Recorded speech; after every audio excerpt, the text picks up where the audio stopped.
Welcome back to the landing page optimization course. What did we learn about yesterday? Um,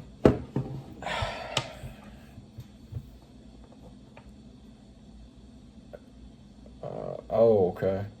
I know we got into the course on, or the unit or the video on the two systems of thinking and how that applies to, okay, yeah, two systems of thinking, how that applies to to landing page experience. I believe we also finished the last two steps of the high level overview of the landing page optimization process. The last two steps being communicating, talking with the key decision makers, presenting your research and analysis or diagnostic,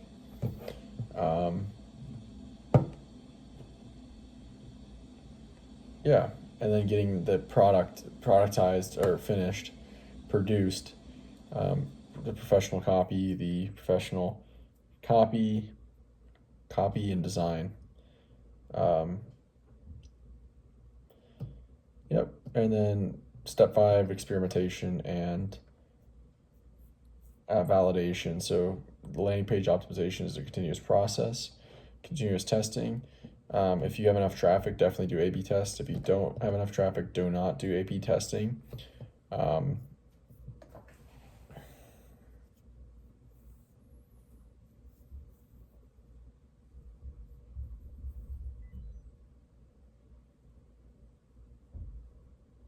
There's other ways to test and experiment without doing A/B testing. The next best thing is basically to compare periods. Okay? So the two systems of thinking, we got fast, system 1, and slow, system 2. Fast is intuitive, it's quick, it's automatic. Right, these are kind of analogies, big picture analogies of how the mind works. And then you got the slow system, which is analytical, methodical, slow. It controls this other system, but not always. It can train this other system, system 1, but it's slower and more. It really comes into energy. The fast first system is typically default mode.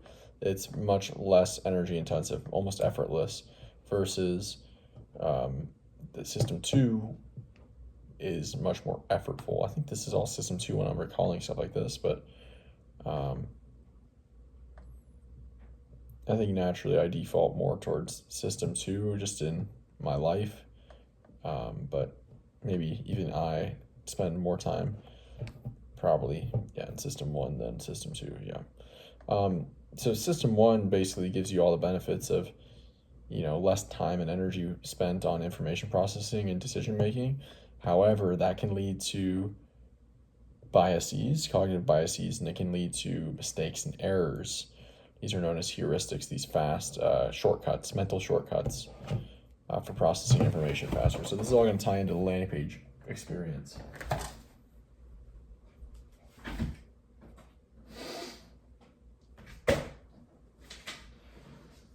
Alright, what do we have? Where we are?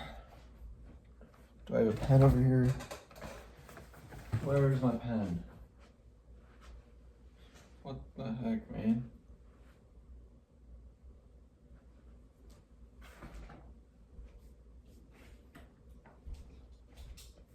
Just for using this one. What do we got? Cool. That looks good.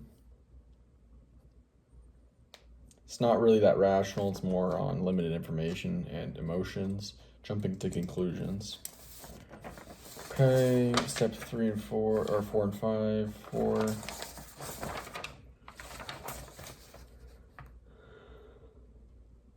Collaboration with designers and copywriter and developer team to get everything live. Rarely you'll do all 3. I just noted that because that's funny because I am doing all 3. Experimentation and validation. Continuous learning. All right, validate as much as possible to facilitate real learning and growth, continuous process. All right, so I'm going to jump back into the course, and I'll be back to recall in a little bit. All right, guys, today we learned about one of the key, at least important cognitive biases that Michael Aagaard says is important for landing page optimization, which makes sense, and that is in marketing in general and sales in general. That is framing. So how you present information directly affects how it's perceived, even if it's the same information. If you frame it differently, it can be perceived completely different.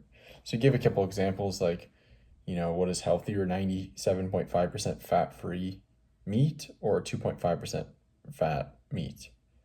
Well, it's actually the same exact thing.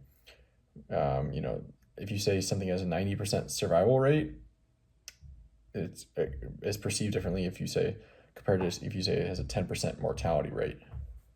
So, and beyond just words, I mean, you can take that beyond that.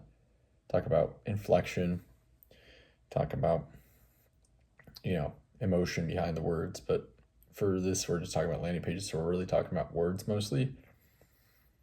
But yeah, so he said, like, especially with copy and call to action buttons, are you emphasizing what they're going to get or what they're going to have to sacrifice, right? So cognitive load, this is a concept of like how much information you can hold in working memory at a given time. And cognitive friction kind of piggybacks on that. Cognitive friction is anything that increases the cognitive load of the user on the landing page. So we want to minimize cognitive friction. And then we talked about the Wysiati principle, which is an acronym for what you see is what you get. No, what you see is all there is. So this kind of just is like what the user sees on the landing page. It kind of goes on the idea of like with us humans, we make decisions quickly and with limited information and with the information that's in front of us. And so what's on the landing page is really all there is for the user. It doesn't matter like what your intentions or your what you're trying to get across or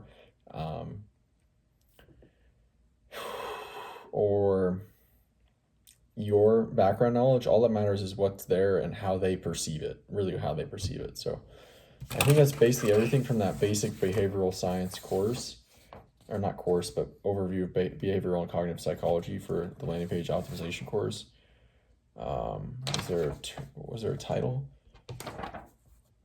Surely there was a title for that. Characteristic, no.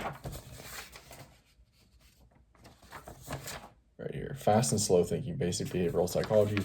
And we just started the next video, which is awareness levels and conversion goals. So we're going to talk about the 5 awareness levels. I think he said Eugene Sterner or someone like that who came up with these 5 awareness levels, basic like foundational marketing information, and then conversion goals, how that affects your landing page and the decision of the user. So that's it for today. I will talk to you tomorrow. See you.